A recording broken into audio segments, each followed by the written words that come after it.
Hello again, TikTok users. Ito naman mga kaibigan, part 3 na po tayo dito sa aking all-in-one caption kaugnay sa kampanya ni Alex Yala sa kanyang WTA singles career for 2025 mga kaibigan. Ito na. Huwag na nating patagalin pa mga kaibigan. Ito na. Excited na ba kayong malaman kung ano yung ikatlo kong ipapakitang collage? Ito na. Ito na. Ito na. Ito na. 5, 4, 3, 2, and...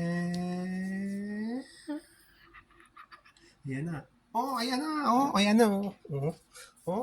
Ay, ito malupit itong mga kaibigan. Ito yung pinakamaangas na collage na ginawa ko dito kay Alex Yala. Yung yung US Open mga kaibigan. Itong pinakamalupit, no? Tingnan nyo mga kaibigan yung nasa upper left. Tingnan nyo totoo ba si Alex Yala? Ay, naku mga kaibigan, ito na nga. Hindi na ako magpapaligoy-ligoy pa. Ito yung unang caption eh. Pero hindi ako nagulat ako sa napanood ko.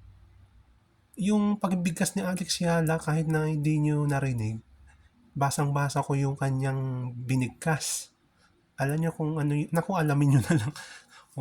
Ito yun eh. Ito yung unang caption eh. Pero all in one yan Pero mabigat itong ibibigay kong unang caption sa kanya. Ito, tingnan nyo tingnan nyo tingnan nyo, basahin nyo. Ito sasabihin ko unang caption.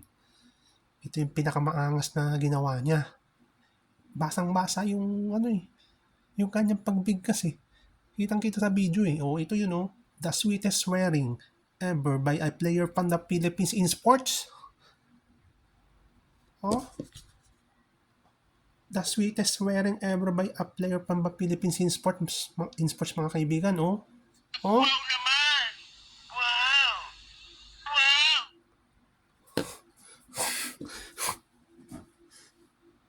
Alamin nyo na lang kung ano sinabi ni Alex. Basang-basa eh. Basang-basa ko sa ginawa niya.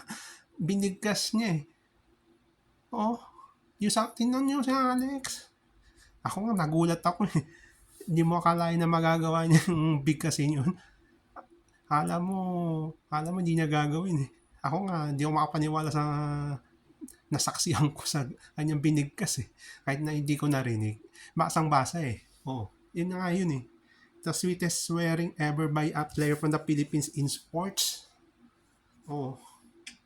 Grabe ka Alex. Dahil sa pagbigkas mo tungkol sa yung talagang yung talagang binigkas niya, talaga di ako makapaniwala sa ginawa niya.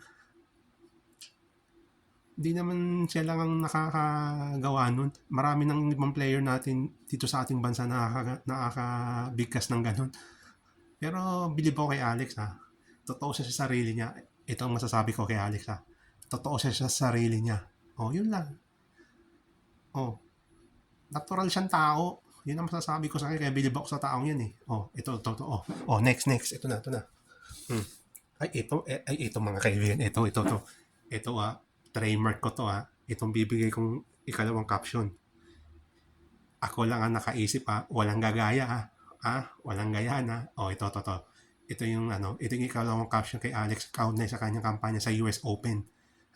Walang gaya ito malupit.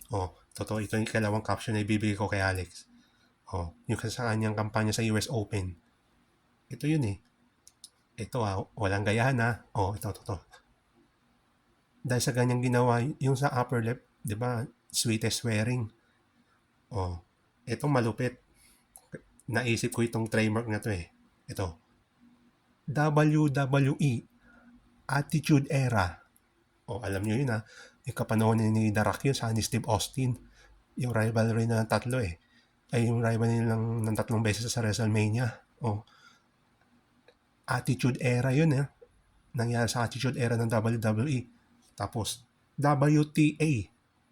Latitude Era. Wow! Ang lupit mo! Ako lang nakaisip niyan Walang gayahan Wow! Ang lupit Oh, WWE, Attitude Era. WTA, Yalatitude Era. O, ayos ba? Ayos. Oh, walang gaya na. Oh, yun na yung pangalawang caption. Maangas yun. Isa rin sa pinakamaangas kong caption kay Alex tungkol sa kampanya sa US Open. Oh, oh, yun na yun ha. Walang gaya na. Oh, oh, yung pangatlo, ito yung pangatlo. Oh, may pangatlo pa yun eh. Yalatitude Era, akala nyo, hanggang dyan lang yan. Meron pa itong pangatlong caption nito. Tignan nyo yung caption niya. Tignan nyo yung collage niya yan, oh. Yan si Alex, oh. Napasigaw yan, oh. Oh. Ayun, oh.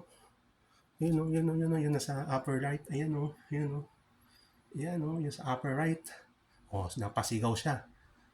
Napasigaw yan, eh. Alamin natin kung bakit niya nagawa yan, eh. Oh. Ito yun, eh. Oh, pati yung sa ano, ayun, oh. Yung sa bottom right. Ayun, oh. Ay, yung sa bottom left pala. Ayan, yun, oh. Oh, eh nung yung nakahiga si Alex, oh, basta malalaman nyo, oh ito. Oh, ito yung pangatlo eh. The Latitude Era was born. Oh, Latitude Era was born. Oh, ano ibig sabihin ng Latitude? Oh, magtatanong iba dyan. Oh, magtatanong yung marami dyan. Oh, ito ha. Oh, magtatanong iba. Ano yung Latitude?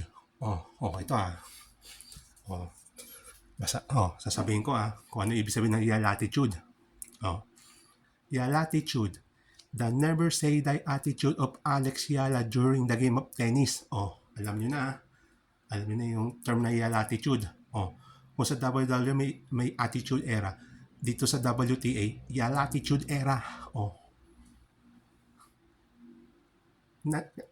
nangyari yung yung latitude moment na yan ni Alex. Naku mga kaibigan, ito yung pang-apat eh. Ito yung ika-apat at huling caption na. Oh, ito yun eh. Kaya tinawag ko niya latitude eh. Kasi nga, ang kanyang ginawa ganito. The first ever player from the Philippines to win a match in a Grand Slam event under the Open Era. Oh, yun. Biro mo. Biro nyo mga kaibigan. Papasok na sa second round si Clara Tauson ng Denmark. Papasok na sana siya sa second round. 5-1 yung score.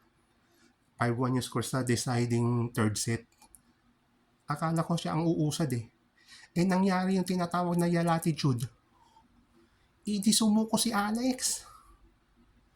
Sa halip, lumaban siya hanggang umabot sa tiebreak.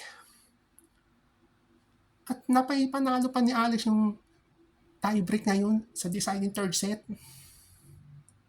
Oh. Kaya nangyari yun. Nanalo pa siya eh. Oh. Nanalo si Alex doon sa US Open na yun. This is truly unbelievable, sabi ko sa kanya.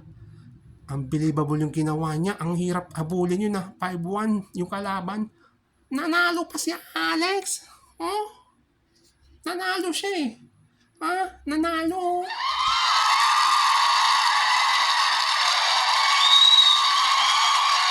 Grabe.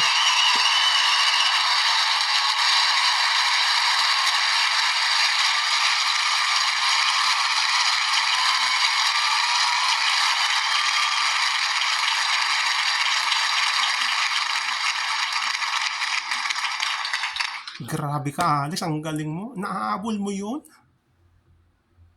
5-1 yung kalaban. Si Clara Tauson. Akala ko siya ang uusat. Ano mo pa? Nahabol mo tapos tinalo mo siya. Ang galing mo, Alex. Ang galing ha. Ang galing ha.